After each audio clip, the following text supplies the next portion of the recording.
بسم الله الرحمن الرحيم ما كان محمد أبا أحد من رجالكم ولكن رسول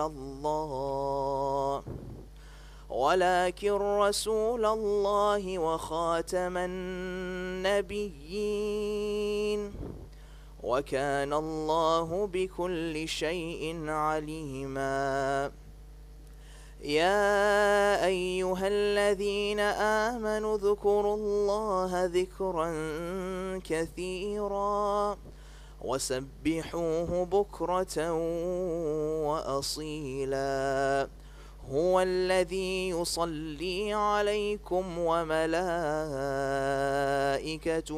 ليخرجكم من الظلمات إلى النور وكان بالمؤمنين رحيما تحيتهم يوم يلقونه سلام وأعد لهم أجرا كريما يا أيها النبي إنا أرسلناك شاهدا ومبشرا ونذيرا وداعيا إلى الله بإذنه وسراجا منيرا وبشر المؤمنين بأن لهم من الله فضلا كبيرا ولا تطع الكافرين والمنافقين ودع أذاهم وتوكل على الله وكفى بالله وكيلا آمنا بالله صدق الله العلي العظيم.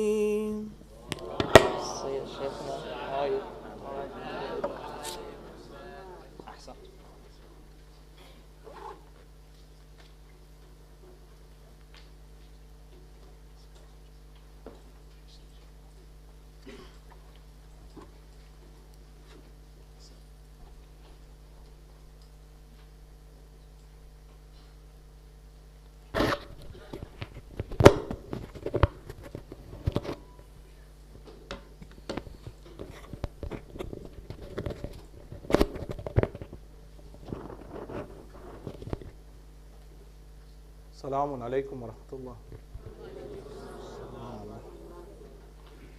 أعوذ بالله من الشيطان الرجيم. بسم الله الرحمن الرحيم.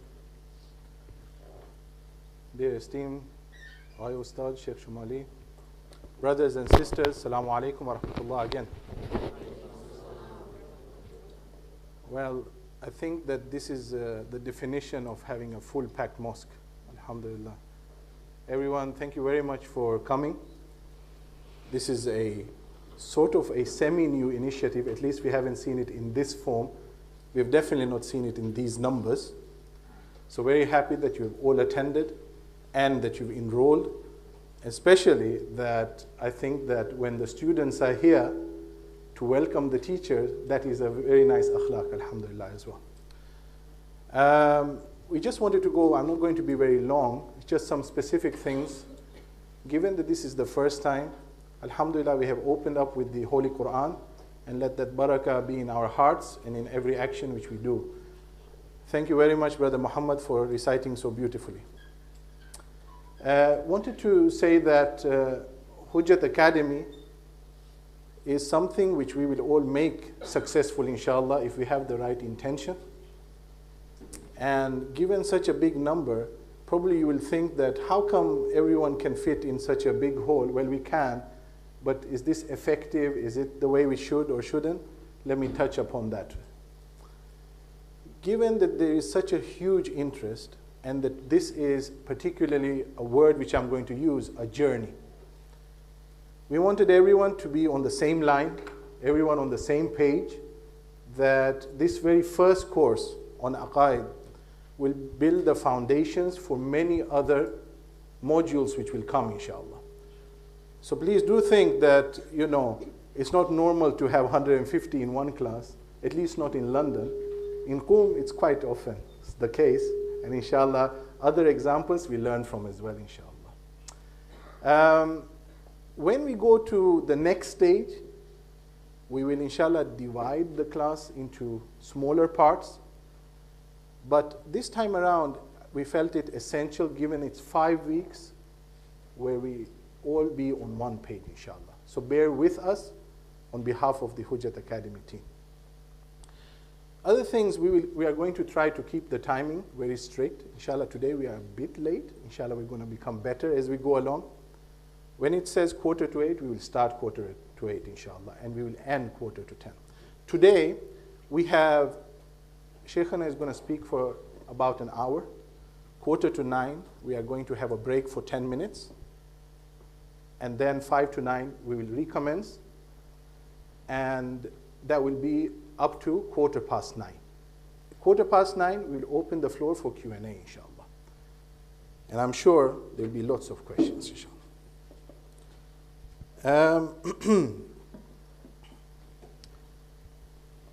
One housekeeping rule: if anyone hasn't registered, then you must register, please. We don't want anyone who have come here and not registered. It's very important. You registered online, but we need your names here as well, that you've attended, and that you've collected the books, as well as the writing pad and the pen, inshallah. We're going to have probably lots of questions as we go along. And the questions we are not always able to answer on the spot if there are so many. And sometimes questions are such that they come later on. So we're going to say it again and again, but you can send your questions to literary@jafris.org. Literary@jafris.org. Alhamdulillah, all of you have been very, very online savvy. So you're going to see the email address popping in your email address again, inshallah.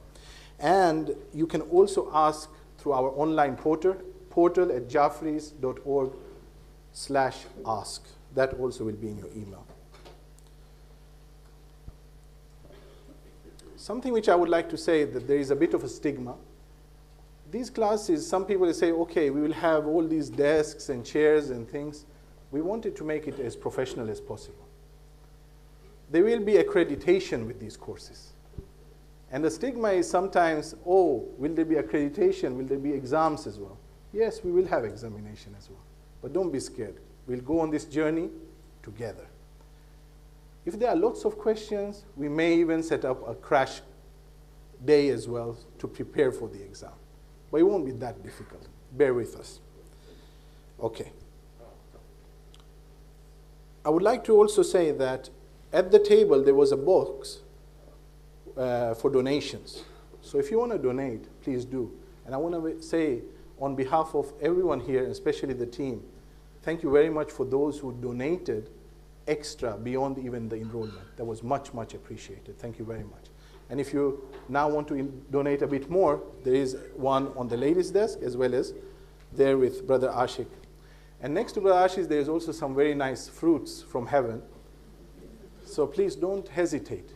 Take the fruits, be healthy, and I say that to myself first. Okay.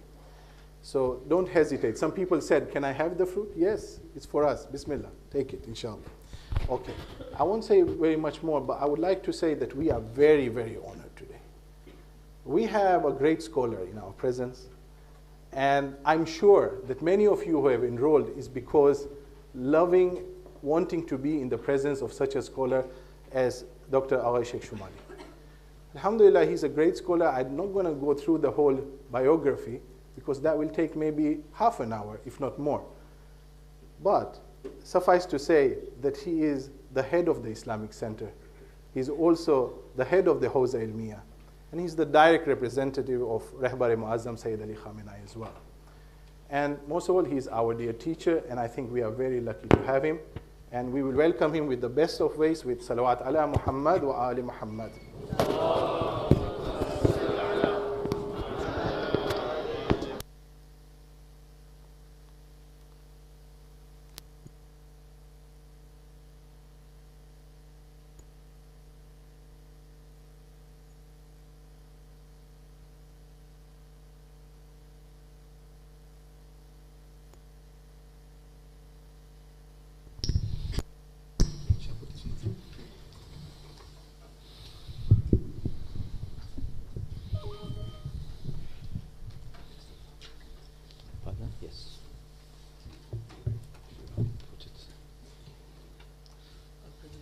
No, it's okay. It's okay. It's fine. That's fine.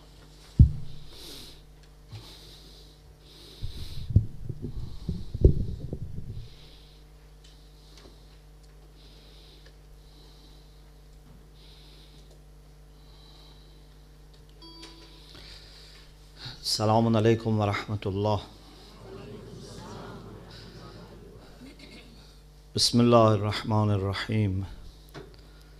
La hawla wa la quwwata illa billahi al-ali al-azim. Alhamdulillahi rabbil alameen. Wa sallallahu ala sayyidina wa nabiyyina Abil Qasim al-Mustafa Muhammad.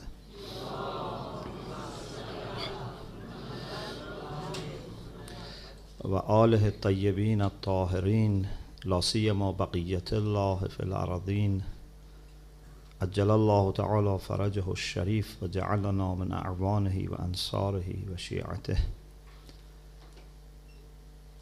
اللهم أخرجني من ظلمات الوهم وأكرمني بنور الفهم اللهم افتح علينا أبواب رحمتك وانشر علينا خزائن علومك برحمتك يا أرحم الراحمين. I am very grateful to Allah subhanahu wa ta'ala for this blessing of being here, part of a very blessed gathering when our places of worship serve also as place of learning. We are getting close to the pure Islam, where masjid is supposed to be also a place of learning.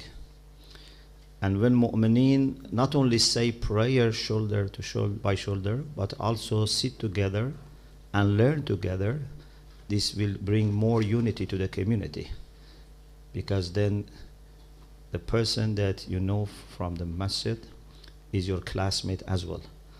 So I hope inshallah this type of initiatives would become more and inshallah more endurable. I would like to start with a hadith that you are all familiar with as a reminder, which is from Rasulullah sallallahu alaihi wasallam.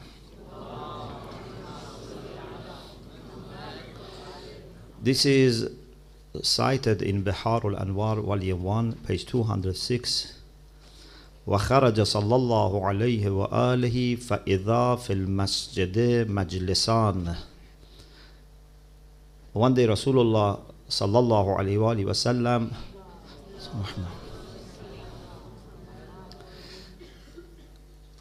came out, and then he saw in masjid two gatherings.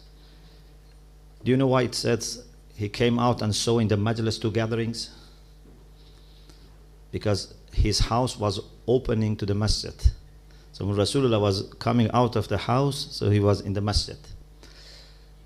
And you know, in the beginning, many people had their houses open to the masjid. فَصَدَّ الْأَبْوَابَ إِلَّا بَابَ. He left it only for himself and Imam Ali. All others had to go out of home and then go around and come from the entrance of the masjid. But only he and Amirul Mu'mineen were able to come directly to the masjid. So خَرَجَ فَإِذَا فِي الْمَسْجِدِ مَجْلِسًا. When he came out from home, he saw that there are two gatherings in masjid. مَجْلِسٌ يَتَفَقَّهُونَ. There was a gathering of people who were involved in learning, but learning in a very deep way. يَتَفَقَّهُونَ. Not just getting some superficial information or just bits and pieces. Yatafaqahun, very deep understanding. And this is what inshallah we aim to achieve in Hujjat Academy, inshallah, that we want to have tafaqquh. Tafaqquh doesn't mean to become a jurist or expert in fiqh. Tafaqquh means to have deep understanding, as Allah subhanahu wa ta'ala said in Surah Tawbah, فَلَوْلَا نَفَرَ مِنْ كُلِّ فِرْقَةٍ مِنْهُمْ طَائِفَةٍ لِيَتَفَقَّهُ فِي الدِّينِ. So he saw one group of people, and one group are learning very seriously. وَمَجْلِسٌ يَدْعُونَ اللَّهَ وَيَسْأَلُونَهُ. Then there was another group of people who were calling upon Allah subhanahu wa ta'ala, asking him for their hajat. So for example, like having a dua session, Okay, يدعون الله ويسألونه. So, for sure, it's very good to have a gathering for dua in masjid. Maybe some people say we shouldn't have, gathering for learning in masjid, or if we have, they would be of equal importance. I don't think anyone would have thought that there would be, for example, required to give more preference to learning. But Rasulullah sallallahu alaihi wasallam said, فَقَالَ كِلَا الْمَجْلِسَيْنِ إِلَى خَيْرٍ. Both gatherings would lead to good. They are good. أَمَّا هَؤُلَاء فَيَدْعُونَ اللَّهِ. Those people who were involved in dua said, it's very good. They are calling upon Allah, they are praying. وَأَمَّا هَؤُلَاء فَيَتَعَلَّمُونَ. The other group are learning. وَيُفَقِّهُونَ الْجَاهِلِ. And they are teaching those who are ignorant. So both of them are good. Both groups are good. But then Rasulullah said, هَؤُلَاءِ أَفْضَلِ. But those who are learning and teaching the people who are ignorant, they are better. Then he said, بِالتَّعْلِيمِ أُرْسِلْتُ. Allah subhanahu wa ta'ala has sent me to teach.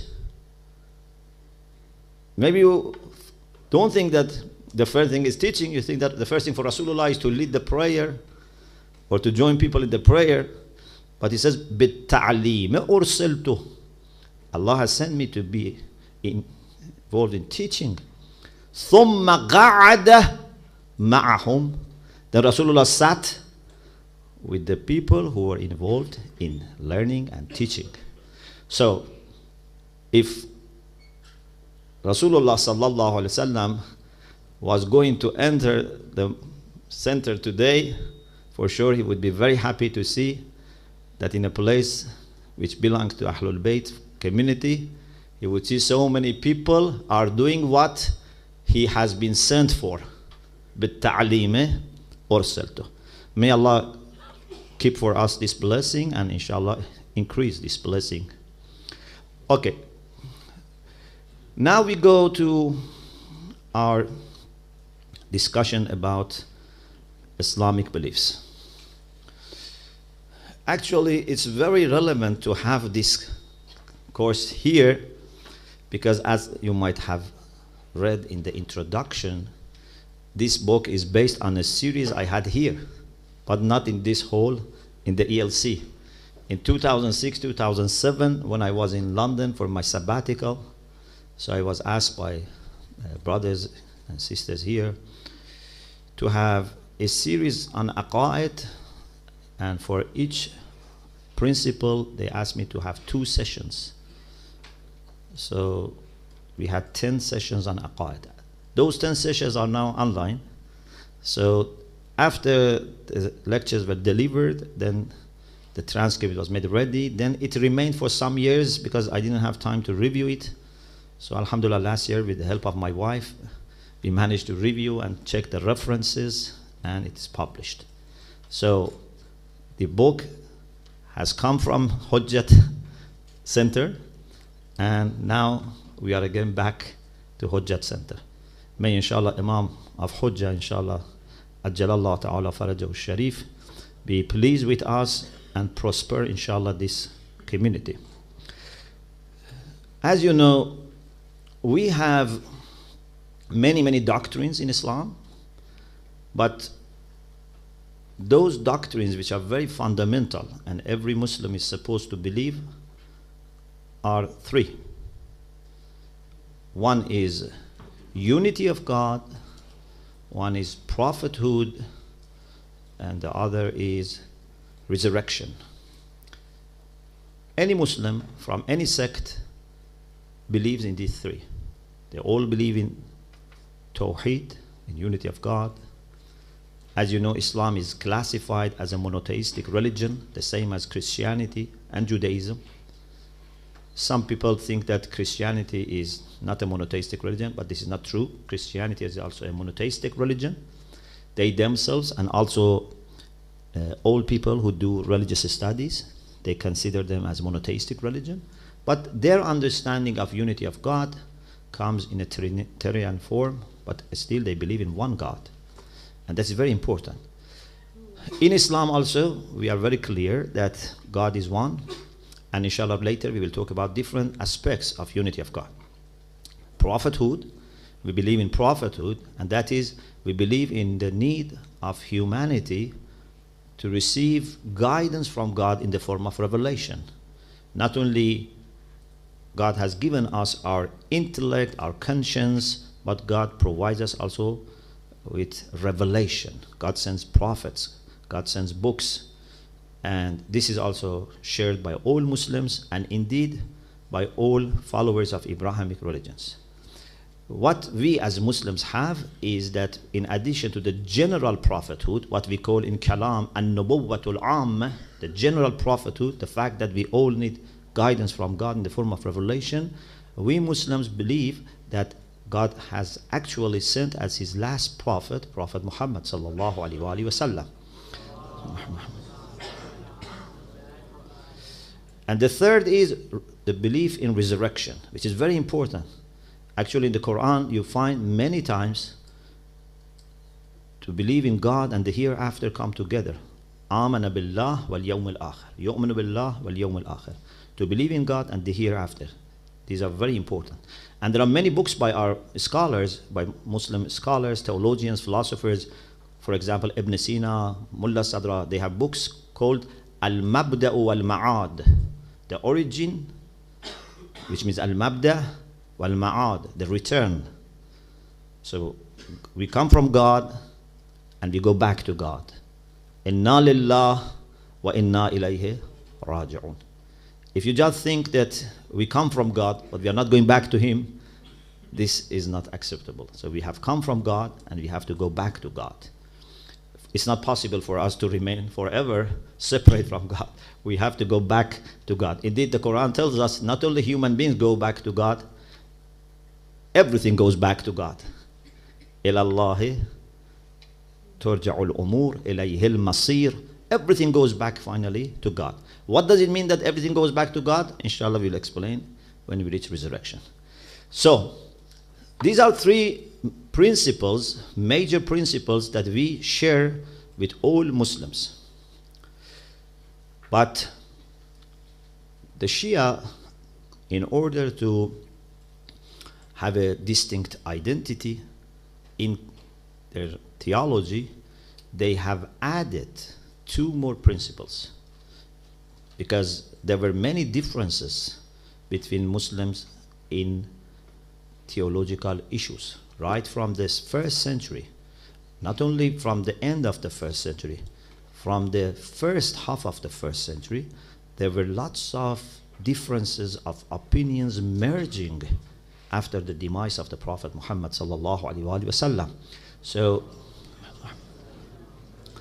soon the Muslim Ummah faced emergence of many different theological ideas and identities, and finally different schools of thought. So the Shia community, in order to have a distinct sense of identity, they highlighted two more principles. So among lots of doctrines that we have, they chose two doctrines out of many and singled them out so that we can say, if you believe in these five, then you are a Shia. So this doesn't mean that we don't have any other doctrine. This means that if you believe in these five, then we can be sure that you are a Shia. So you don't need to mention six if by having these five, the purpose is served.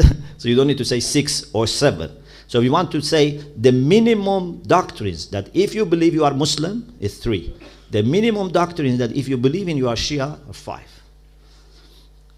Those two additional are Adl, the fact that God is just, but not only by definition, because all Muslims believe that God is just. There isn't, if it was just saying that God is just, then this would not serve as a distinctive feature.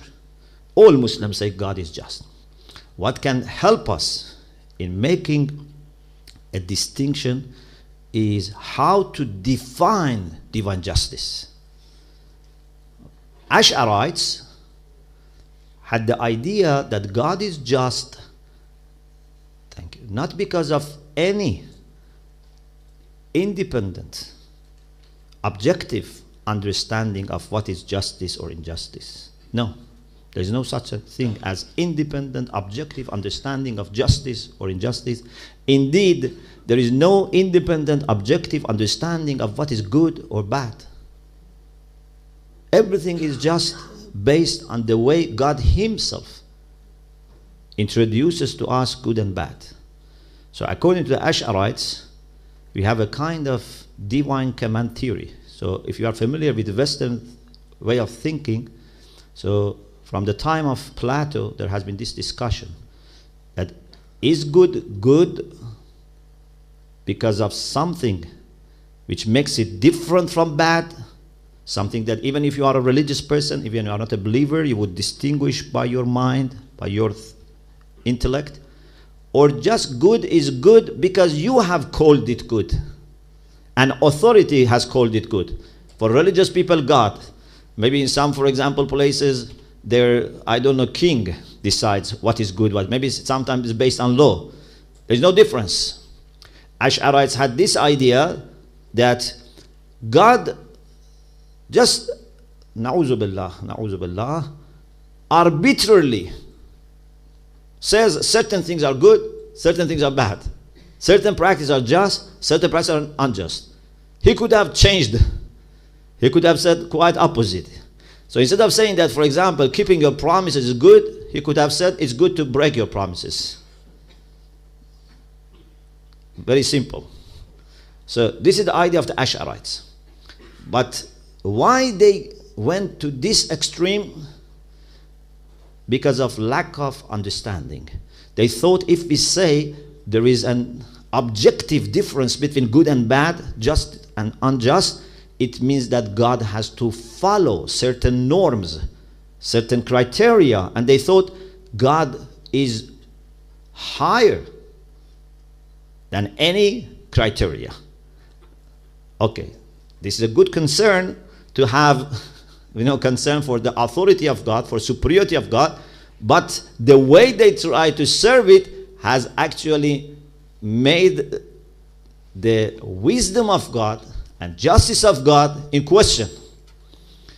Because if you say there is no difference between list of the virtues that we have and list of the vices that we have in Islam, it means that there is no wisdom, and it means that God is not just to take some people, for example, to heaven and some other people to hell, because He could have just changed them.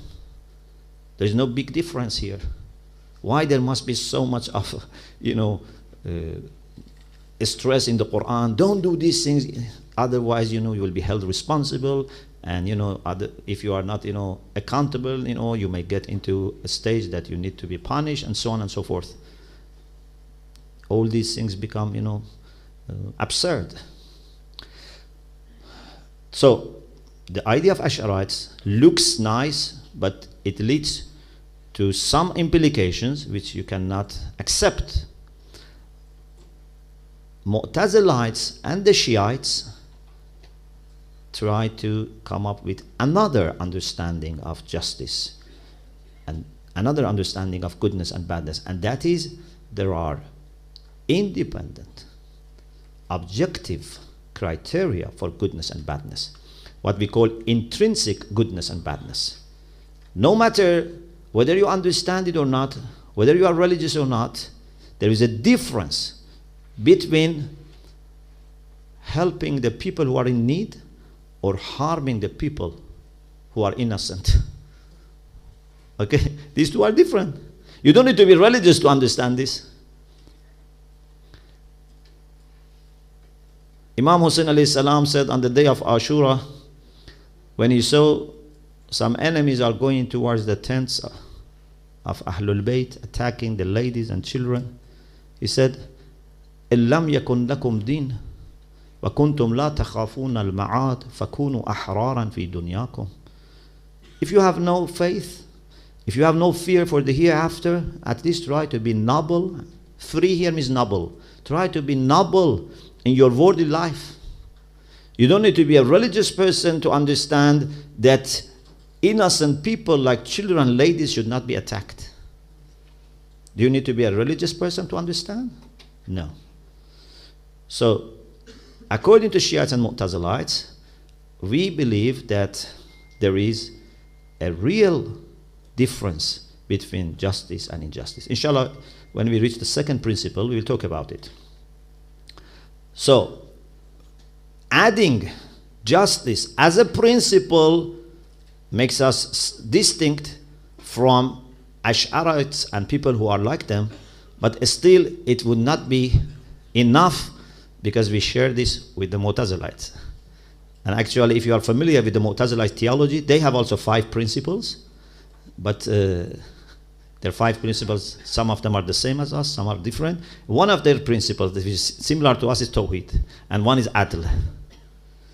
So we need something more to make us distinct, and also something which is very much central in being Shia, and that is imamate. So the other major doctrine that we stress on is imamate, and that is divinely appointed leadership. So we believe that in every age, actually imamate is not only about imamate of Imam Ali or even imamate of the 12 Imams. Imamate is a principle that has existed before even Islam. Inshallah, we'll talk about it.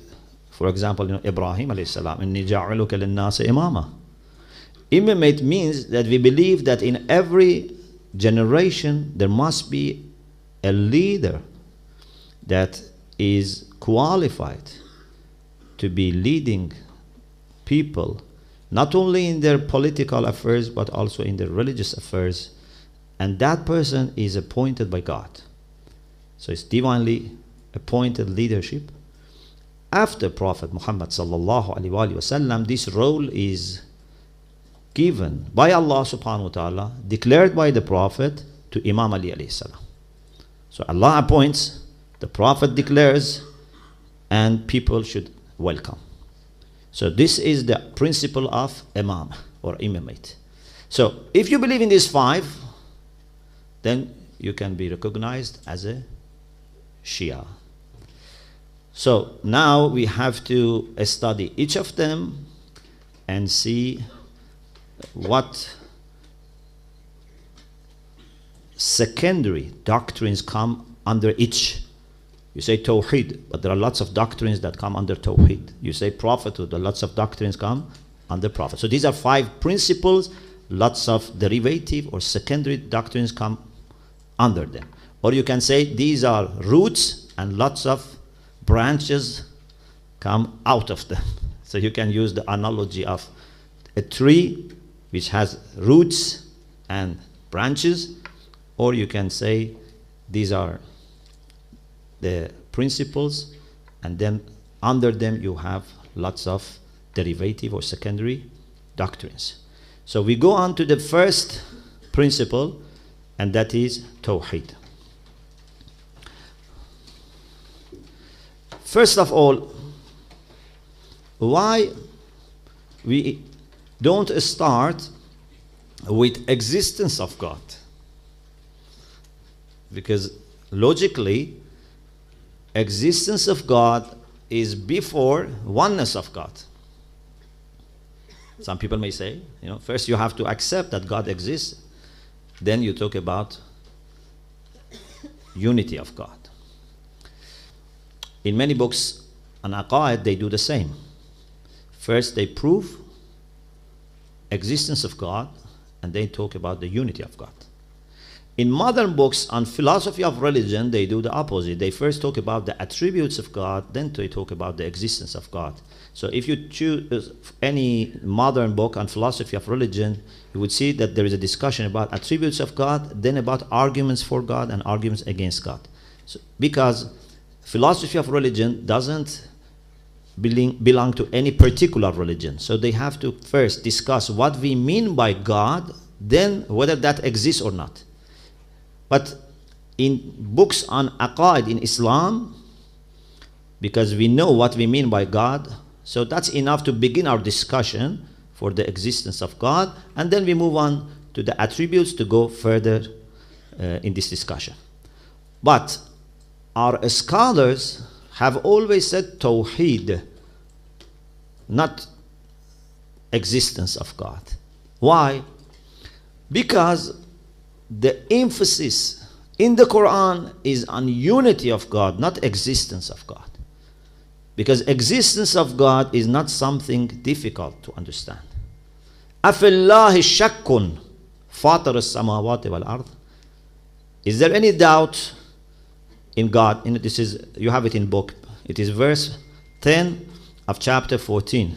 أَفِي اللَّهِ شَكٌّ. Is there any doubt in God? فَاطِرُ السَّمَاوَاتِ وَالْأَرْضِ. The creator of the skies and the earth. It is not something difficult to understand. So the Quran says that to believe that God exists is not difficult. Although the Quran comes up with some arguments, and I will mention some of those arguments, but the main focus is on correcting people's understanding of God. Because even those pagans in Mecca and around, they didn't doubt existence of God. They suffered polytheism. They suffered shirk. The Quran says, لَإِن سَأَلْتَهُمْ مَنْ خَلَقَ السَّمَاوَاتِ وَالْأَرْضِ. Chapter 39, verse 38. If you ask them who created the skies and the earth, they would not say, no one created them. They are created by chance. Or for example, they have created themselves. No. وَلَئِن سَأَلْتَهُمْ مَنْ خَلَقَ السَّمَاوَاتِ وَالْأَرْضِ لَيَقُولُنَّ اللَّهِ. They would say, certainly God has created them. So then why you worship idols? In the verse 3 of the same chapter, God says, their argument was, we only worship idols because we want to get closer to that one God. We don't believe that these idols have created the world. We just believe that these idols have some position with God. If we worship them, we get closer to God. This is their mentality. مَا نَعْبُدُهُمْ إِلَّا لِيُقَرِّبُونَا إِلَى اللَّهِ زُلْفَى. We don't worship them except for them taking us closer to God. It's the wrong idea, of course, but this is the way they took the issue of idol worshipping. So even they knew that God exists and God is the creator. So this is why the focus is on correcting people's understanding of God, and that is mostly through Tawheed. But as I said, Quran has also some arguments. For example, in chapter 52, verse 35, you find a kind of rational argument. أَمْ خُلِقُوا مِنْ غَيْرِ شَيْءٍ أَمْ هُمُ الْخَالِقُونَ. Are they created from nothing? Can we be created from nothing? Nothing is nothing. So how can something be coming from nothing? If nothing is nothing, so how can something come from nothing? We have another idea, and you have to be careful, distinguish between two. We are not created from nothing. Even Allah didn't create us from nothing. We are created not from anything. So there are two different things. Sometimes you say, we are created, or Allah has created us from nothing. No, this is wrong. We say Allah created us not from anything. Min ghayr shay. There is nothing that was there that God created us from there. If you are not careful and you say God created us from nothing, this is wrong. You have to say God created us not from anything. Means there was no material that God used in order to create us. As Lady Fatima Salamullah alayha mentioned in her sermon. So, Am khuliqu min ghayri shay'in, are they created from nothing? Am humul khaliqun, or they have created themselves. None of them is acceptable. To say you have created yourself, it means that you had to exist before you existed. Yeah? If I want to create myself, it means that I have to be there so that I can be a creator. But you say you are creating yourself, so it means that you are not still there. So how can I create myself? It leads to contradiction. Okay? And if you say they are created from nothing, nothing cannot do anything. Okay? So none of these two options work, so there must be a creator, which is not us. Because we cannot create it ourselves. This world cannot be created by itself. And it cannot be from nothing, so there must be something that created us other than ourselves. And that creator is God. So this is a Quranic argument, but in the books on aqaid and philosophy, we have lots of arguments for the existence of God. Inshallah, when you start the next book, Islamic belief system, you have 3 arguments there for the existence of God. One is based on fitrah, the other is based on cosmological argument for the existence of God, Burhanul Wujub wal Imkan, and one is argument from design, Burhan al Nazm, in the next level, inshallah. So for the time being, we don't discuss that much about arguments for the existence of God. This much is enough. Why so much emphasis on Tawheed? One, as I said, is because the people of that time suffered from shirk, polytheism. But this is not only a historical factor. Tawheed always is important. Tawheed is not only a principle in our aqaid, Tawheed is also a principle in our akhlaq. Tawheed is a principle in our approach to any corner of life. There are 2 beautiful hadiths that you can find in the book. One hadith is hadith from from Imam Raza alayhi salam. One is from Rasulullah. I think both must be in the book, but maybe the one from the Prophet is not in the book, but you can check. The one from the Prophet is قُولُوا لَا إِلَهَ إِلَّا اللَّهُ تُفْلِحُ. Say there is no God but Allah, one God, and then you would be prosperous, you would be happy. Rasulullah used to say in Mecca to people, believe in Tawheed, believe in one God, everything will be sorted out.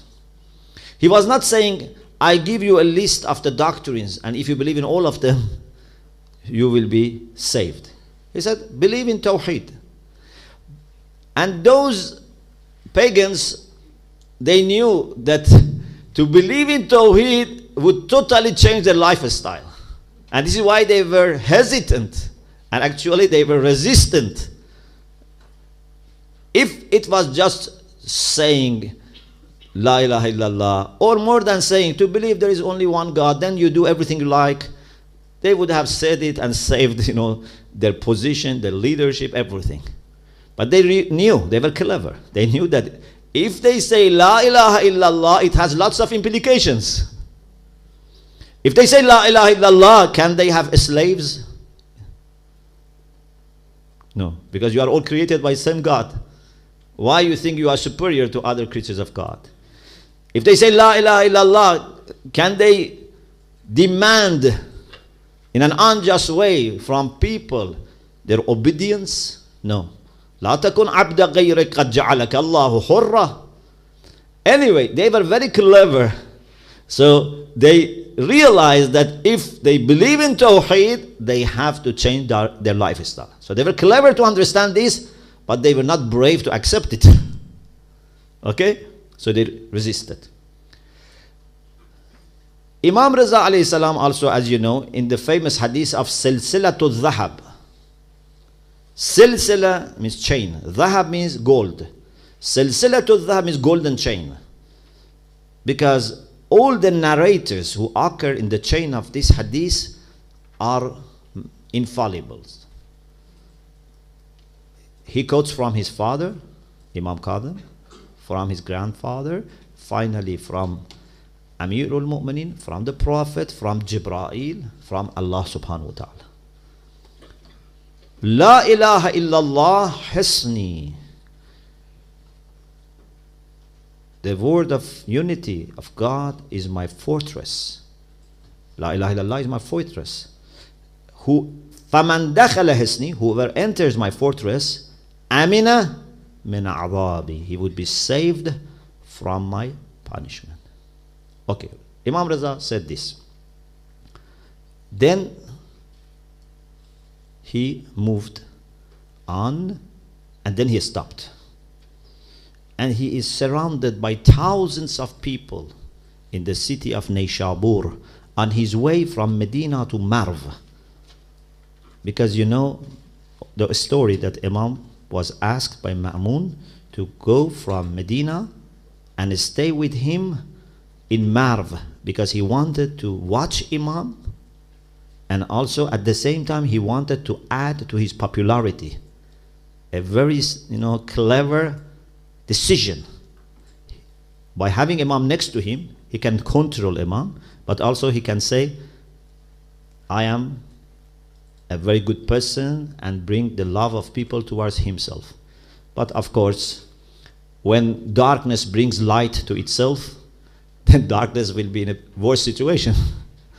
Because people would see the contrast better. If Imam was further away, it was better for him. Now people can see, oh, these two, there's no way to connect them. Anyway, so on the way to Marv, Imam alayhi salam, surrounded by thousands of people in Nayshabur, and actually you have to know these people were mostly not Shia. At that time, Nayshabur was mostly inhabited by Sunni Muslims, but they had love for Ahlul Bayt. So they asked for hadith. Imam said, La ilaha illallah hisni, faman dakhala hisni amina min adabi. Then he stopped his conversation. He moved on. Then he stopped again. He said, Bishrutaha. Normally people say Bishartaha wa shurutaha, but as far as we looked, what we found is Bishrutaha wa ana min shurutaha. And there are conditions for that. There are conditions. There are no additions. Please take this point seriously. Is there anything that you need to add to Tawheed? No. But there are conditions. So nothing comes next to God and nothing comes next to Tawheed. So in the existence, nothing comes to God, and in our belief, nothing comes next to Tawheed. But there are conditions. It means something under Tawheed. Bishurutaha. There are conditions for Tawheed. And I am one of the conditions. If you want to be a real muwahhid, you have to believe in the fact that God has planned for our leadership. And that comes through divinely appointed leadership. That's through Imam.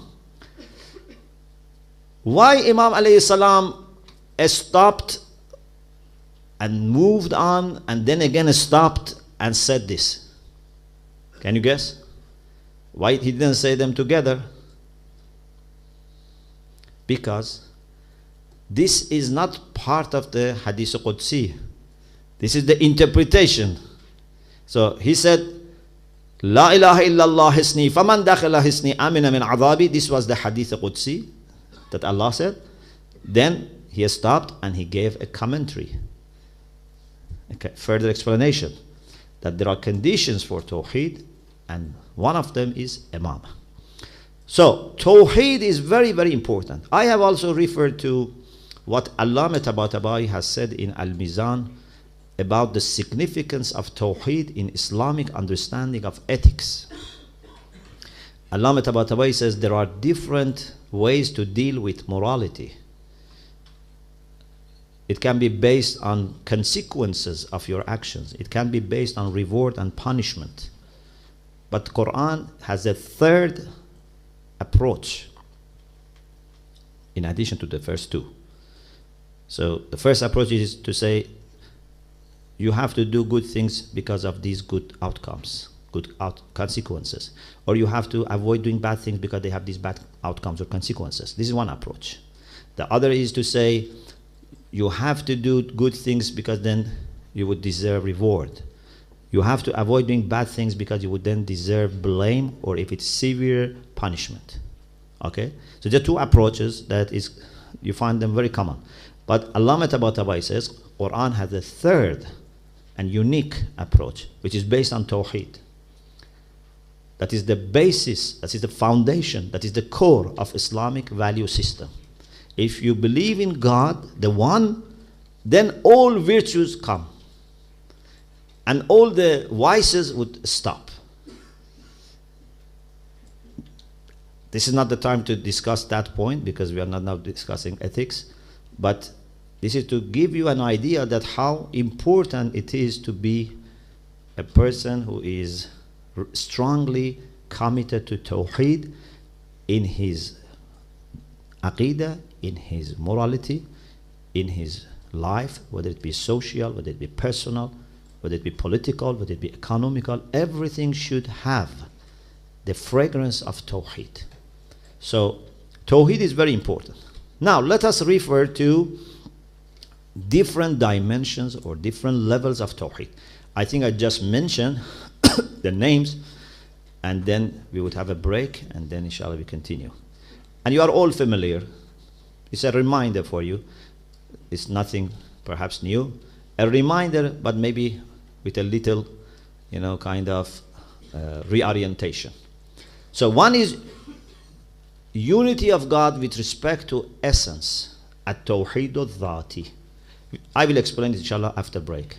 Unity of God with respect to divine essence. Second, unity of God with respect to divine attributes, at-tawheed al-sifati. Third is unity of God with respect to actions, at-tawheed al-af'ali. And the fourth is unity of God with respect to practice. You have to worship only one God. So we have four types. In some books they mention more, for example, unity of God with respect to obedience. But I think these four would be enough for us. Unity of God with respect to divine essence, unity of God with respect to divine attributes, unity of God with respect to actions, and unity of God with respect to worship. What these four involve would be inshallah discussed after the break. وآخر دعوانا أن الحمد لله رب العالمين. There's a couple of important announcements. Regarding the sign-in list, if anyone has written down their names, but they couldn't see their names on the list, if you just written your name, please also write down your email address as well. Otherwise, it's very difficult for us to allocate you or find you. So please do that, both on ladies and gents side. Okay? Ahsan. Secondly, we've had a bit of complaints, so we have to listen. The complaint is such that we have to respect each other. Switch off your mobile phones, inshallah. All right? So no mobile phones. Here it is mamnu to have any mobile phones. Okay? Ahsan. Sallu ala Muhammad wa ali Muhammad.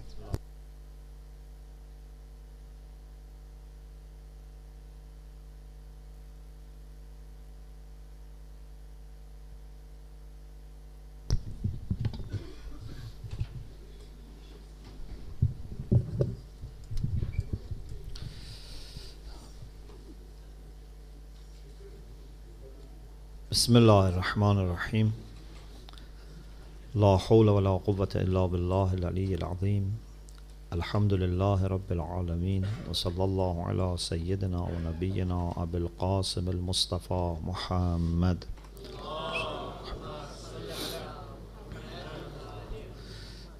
وآله الطيبين الطاهرين لا سيما بقية الله في الأراضين.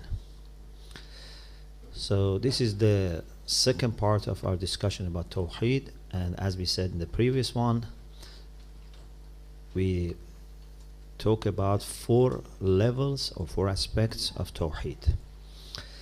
So, Tawheed al-Dhati, unity of God with respect to divine essence, means that God is one reality. We don't have several realities. One reality. No partner and no parts. So there is no multiplicity in God externally or internally. Okay? Externally, it means that we don't have partners for God. Internally, it means that God is not a compound which has different parts. This is very important aspect of Tawheed, and actually this is the basis. Then, at Tawheed al-Sifati, or unity of God with respect to divine attributes, for sure, we believe in different qualities, different attributes for God. God is knowledgeable, God is powerful, God is living, God is willing, God is benevolent. So there are many qualities for God. We should understand these qualities in the way that would not suggest any multiplicity in God as a reality. As a reality, God is one, internally and externally. So what about the multiplicity of the attributes? Say these qualities are different only in our understanding, only in the conceptual framework that we give to God. God doesn't have multiplicity, but you use a multiple framework. For example, the same reality that we refer to as God has knowledge. The same reality has power. The same reality has life. The same reality has will. But not that his knowledge is accidental to his essence or additional to his essence. Not that his power is accidental or additional to his essence. Not that his life is accidental or additional to his essence. And nor that them are different from each other. All these attributes are identical with the essence and with each other as existence. The only difference is in our understanding. Outside, in reality, there is only one entity. That's God. But you can refer to God as Alim. You can refer to him as Qadir. You can refer to him as Hay. You can refer to him as Murid, the one who has will. You can use different terms, different concepts. You can look at God from different perspectives. But God is the same, and God is the one. The differences of your approach, the differences of the concepts that you use would not imply that there is any little multiplicity in God. There is a poem in Arabic that you find in many books which says, عباراتنا شتى وحسنك واحد كل إلى ذاك الجمال يشير. We use different